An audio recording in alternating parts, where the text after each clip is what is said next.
Welcome back to another episode of Spiritual Workings. Today we are going to be talking about Reiki.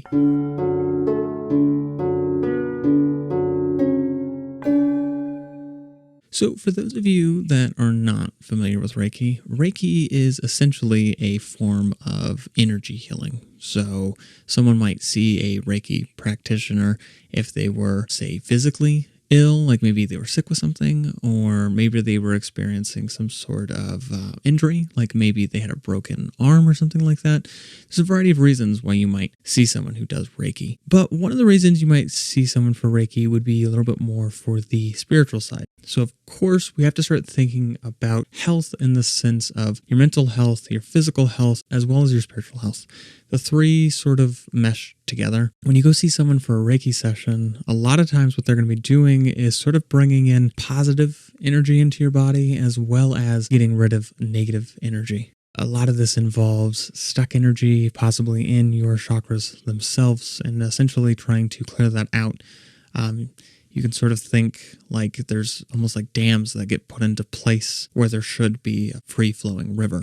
I personally am a Reiki Master, so when I'm working with a client, part of what I aim to do is try to figure out what exactly it is that they're coming in for. So be that more of a physical element, maybe something more mental health like depression or anxiety, stress, or if it's more on the spiritual side that they just kind of want an overall cleansing.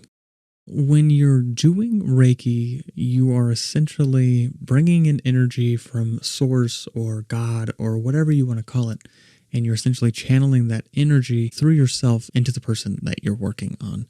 As you're doing it, you might start feeling your palms warm up. That's sort of that transfer of energy out of your own hands. And some people will place their hands directly on the person, and other people, like myself, will do more of like a hover over.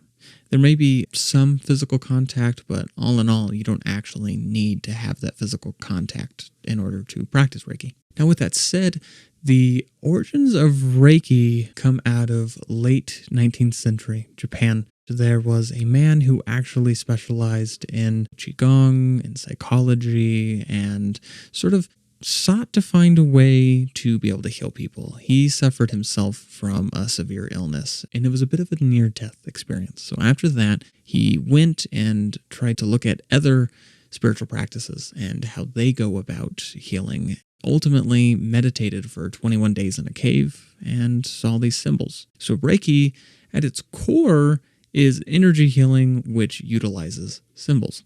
Essentially, you'd be over the person you're doing the energy work on. You'd be doing these different symbols. The symbols kind of go from level 1 all the way up to level 3 or master level. Now, you might place that directly into a chakra. You could also place it into an organ, into a limb, into whatever it is that your client needs at that time.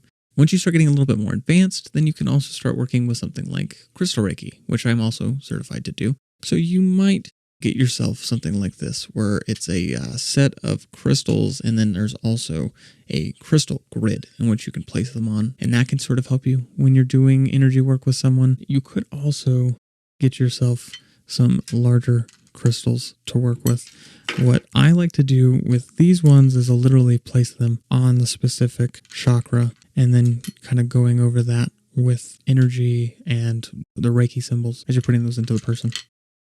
You could also use something like a black stone and put it in their hand, and that's going to absorb a lot of the negative energy.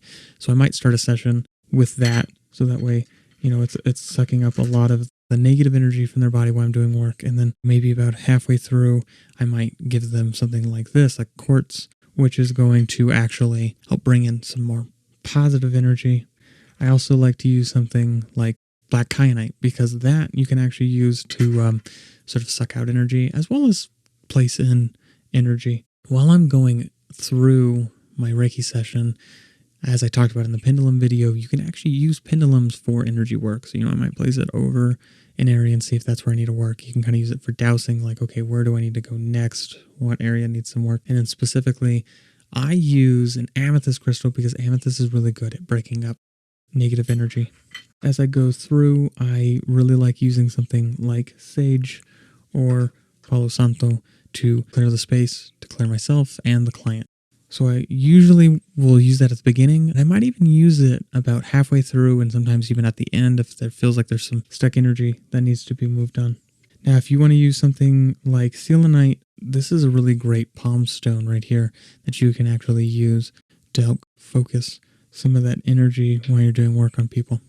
So besides getting certified in Reiki or something like Crystal Reiki, you can also get certified in plant Reiki and animal Reiki and other things like that. Now, I personally like to utilize other systems within my Reiki. So I don't just do Reiki specifically, unless a client specifically wants that. I generally add in something like shamanic Reiki. And I actually highly recommend this book, and I will put a link down in the description below for any of you that are interested. But it's a lovely book for people that might be starting out with Reiki and energy work, because it might give you ideas on maybe you forgot some of your tools, being able to find plants or rocks outside and being able to utilize those within your practice. Now, besides adding a shamanic clearing into my work and working with spirit guides as I do my energy work, I also utilize something called psychic surgery. Now, there is a bit of misconception on the internet. If you were to look up psychic surgery, it's going to come up as like a pseudoscience, and it's generally seen as being pretty fraudulent. However, actual psychic surgery is something which comes from one of the starseed groups. If you guys aren't familiar with starseeds, I would be more than happy to make a video on starseeds. But one group that heavily practices psychic surgery are the Arcturians. So I actually will sometimes call on an Arcturian psychic surgeon to help kind of guide me as I'm going through my energy work to kind of see what I need to do. This could be a whole other video on its own, but for simplicity's sake, it's sort of like looking at the energetic body of a person as almost like a robot that needs maintenance and being able to do that work.